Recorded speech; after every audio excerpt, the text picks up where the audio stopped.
సువార్తలో ప్రియ దేవుని బిడ్డలు చూడండి, లోక సువార్త 1వ అధ్యాయము 41వ వచనాన్ని చదివి సహాయం చేయండి. లోక సువార్త 1వ అధ్యాయము 41వ వచనాన్ని. ఎలిజబెత్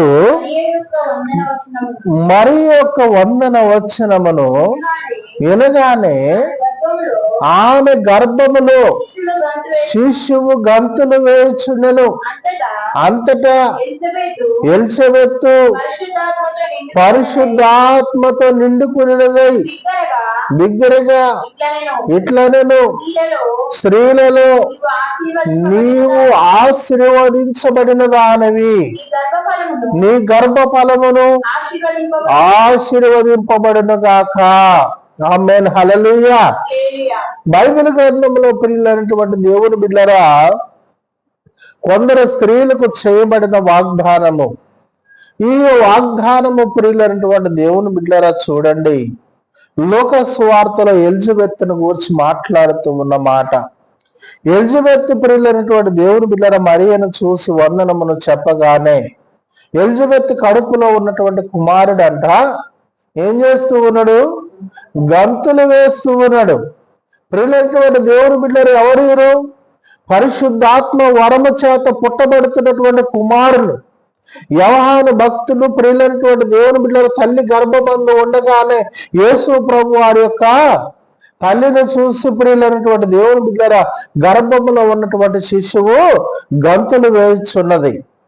ప్రియ దేవుని బిడ్డలారా చూడండి, పరిశుద్ధాత్మ వరమును పొందుకొని, పరిశుద్ధాత్మ శక్తిని పొందుకొని, పరిశుద్ధాత్మ బలమును పొందుకొని, పరిశుద్ధాత్మ పూర్ణులుగా ప్రియులైనటువంటి దేవుని బిడ్డలారా ప్రార్థన చేయగలిగిన వారు. అందుకనే శుభమని వందనాలు చెప్పి నువ్వు ఏమంటూ ఉన్నదమ్మా? స్త్రీలలో నీవు ఆశీర్వదింపబడిన దానవు, నీ గర్భఫలము ఆశీర్వదింపబడును. చాలు ప్రియులైనటువంటి దేవుని బిడ్డలారా, ఎవరినెవరు అంటూ ఉన్నటువంటి మాట? ఎలిజబెత్ మరి అని అంటూ ఉన్నటువంటి మాట, నీ గర్భఫలము ఆశీర్వదించబడిన గాక అంటూ ఉన్నది. స్త్రీలలో నువ్వు ఆశీర్వదించబడిన దాని అంటూ ఉన్నది. ఎందును బట్టి ఆశీర్వదించబడ్డది? పరిశుద్ధాత్ముడు దర్శించబట్టి, పరిశుద్ధాత్ముడు మాట్లాడబట్టి, పరిశుద్ధాత్ముడు చెప్పబట్టి ప్రియులైనటువంటి దేవుని బిడ్డలారా, స్త్రీలలో నువ్వు ఆశీర్వదించబడిన దాని అని మాట్లాడుతూ ఉన్నది. ఆమేన్, హల్లెలూయా. అందుకని ప్రియ దేవుని బిడ్డలారా, దైవ లేఖన గ్రంథంలో నుండి ఇంకొక మాటను ప్రియ దేవుని బిడ్డలారా చూద్దాం. చూడండి, 2వ తిమోతికి రాస్తున్నటువంటి పత్రికలో నుండి 1వ అధ్యాయంలో 5వ వచనాన్ని చదవండి. 2వ తిమోతికి రాస్తున్నటువంటి పత్రిక 1వ అధ్యాయము 5వ వచనం. నీ కన్నీళ్లను తలుచుకొని నాకు సంపూర్ణ ఆనందము కలుగుటకై నిన్ను చూడవలెనని రేయింబగళ్ళు అపేక్షించుచు నీ అందున్న నిష్కపటమైన విశ్వాసములు జ్ఞాపకము చేసుకొని నా పితర ఆచార ప్రకారము నిర్మూలమైన మనసాక్షితో నేను సేవించుచున్న దేవుని ఎడల కృతజ్ఞతుడనయ్యున్నాను. చాలు ప్రియులైనటువంటి దేవుని బిడ్డలారా, ఉన్నాడంట సంపూర్ణ ఆనందముతోని దేవుని సువార్తను ప్రకటించడానికి నా దేవుడు నాకు ఇచ్చిన దీవెనను మాట్లాడుతూ ఉన్నాడు. ప్రియులైనటువంటి దేవుని బిడ్డలారా, దేవుడు చేసిన మేలులు, దేవుడు చేసిన కార్యము, దేవుడు చూపిన ప్రేమ, దేవుడు చూపిన అనురాగము, దేవుడు చూపిన దీవెనలను సమస్తమును స్థితిగతులను మార్చగలిగిన వాడు యేసుక్రీస్తు ప్రభువారు. చూడండి ప్రియ దేవుని బిడ్డలారా, ఈనాడు మనం ఏ స్థితిలో పడిపోతూ ఉన్నామా? ఏ లోకాశలలో పడిపోతూ ఉన్నాం? ఈ లోకములో పుట్టిన వారము, లోకపు క్రియలలో కలిసిన వారము, లోకపు ప్రవర్తనలో కలిసిన వారము, ఈ లోకములో ఏ స్థితిలో మనం దిగజారిపోతూ ఉన్నామోనని మనను మనం పరీక్షించుకోవాలి. ప్రియులైనటువంటి దేవుని బిడ్డలారా, పౌలు గారు తనను తాను పరీక్షించుకోబట్టి తనకిచ్చినటువంటి కుమారులు శిష్యులు ప్రియులైనటువంటి దేవుని బిడ్డల నమ్మకమైన వారుగా ఉండి తనను తాను పరీక్షించుకున్నారట. తనను తాను పరీక్షించుకోని ప్రియులైనటువంటి దేవుని బిడ్డలారా అనేక ప్రాంతాలకు సువార్తను ప్రకటించుతూ దీవించబడ్డారు. పరలోక రాజ్య వారసులుగా సిద్ధపాటు కలిగి ఉన్నారు.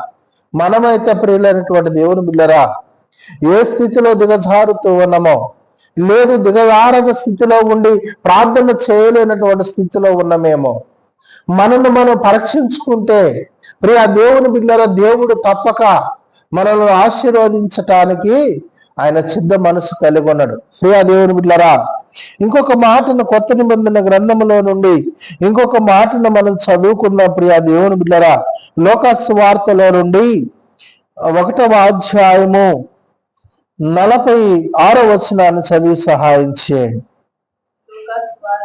1వ అధ్యాయం 46వ వచనం.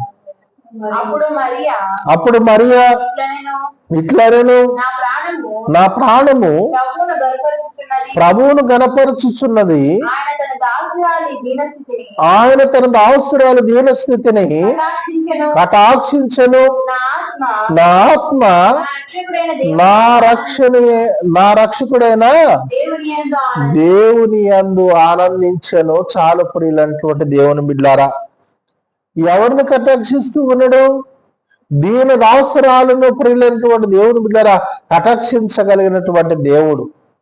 ఎందుకు ఈమె ఈ రీతిగా ప్రార్థన చేస్తూ ఉన్నది అని అంటే, నా హృదయము ప్రభువుని గణపరుస్తూ ఉన్నది, నా హృదయము ప్రభువుని అడుగుతూ ఉన్నది. ఇదిగో ప్రియులైనటువంటి దేవుని బిడ్డలారా, పెదవులతో ప్రార్థన చేయటం కాదు కానీ హృదయముతో ప్రార్థన చేయటం నేర్చుకోవాలి. పెదవులతో దేవుని గణపరచటం కాదు కానీ నీ హృదయముతో దేవుని గణపరచటం నేర్చుకోవాలి. హృదయములో దేవుని యొక్క ఘనతను కోరుకున్నవారు, హృదయములో దేవుని మెప్పును కోరుకున్నవారు, హృదయములో దేవుని యొక్క పరక్రమను కోరుకున్నవారు, హృదయములో దేవుని యొక్క పరక్రమమైనటువంటి కార్యాలను కోరుకొని హృదయానుసారముగా తలుచుకున్నవారు దీవించబడతారని. మరియ ప్రియులైనటువంటి దేవుని బిడ్డలారా, తన ప్రభువును కొలవనది ఒక దినమైనను లేకపోయింది. మనమైతే ప్రియా దేవుని బిడ్డలారా, స్త్రీలలో కానీ పురుషులలో కానీ ప్రియా దేవుని బిడ్డలారా, ఉదయం నుంచి సాయంత్రం వరకు ఒక యజమానుడికి పరిచయగలుగుతూ ఉంటాం కానీ ఉదయం నుంచి సాయంత్రం వరకు ప్రార్థన చేయలేం.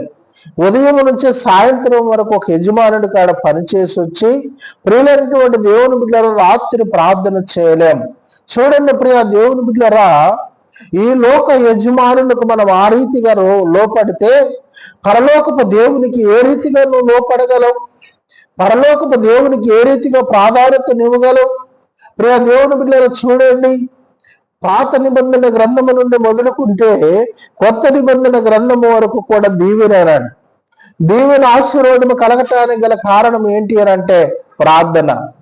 మన జీవితంలో దీవెన కలగాలన్నా, ఆశీర్వాదం కలగాలన్నా, దేవుడు మనతో మాట్లాడాలన్నా, దేవుడు మనకు ప్రియులైనటువంటి దేవుని బిడ్డల ప్రత్యుత్తరమును ఇవ్వాలన్నా మనకేం కలిగి ఉండాలండి? ప్రార్థన కలిగి ఉండాలి. ప్రార్థన జవాబును కలిగి ఉండాలి. ప్రార్థన జవాబును కలిగి ఉన్న నీవు ప్రార్థన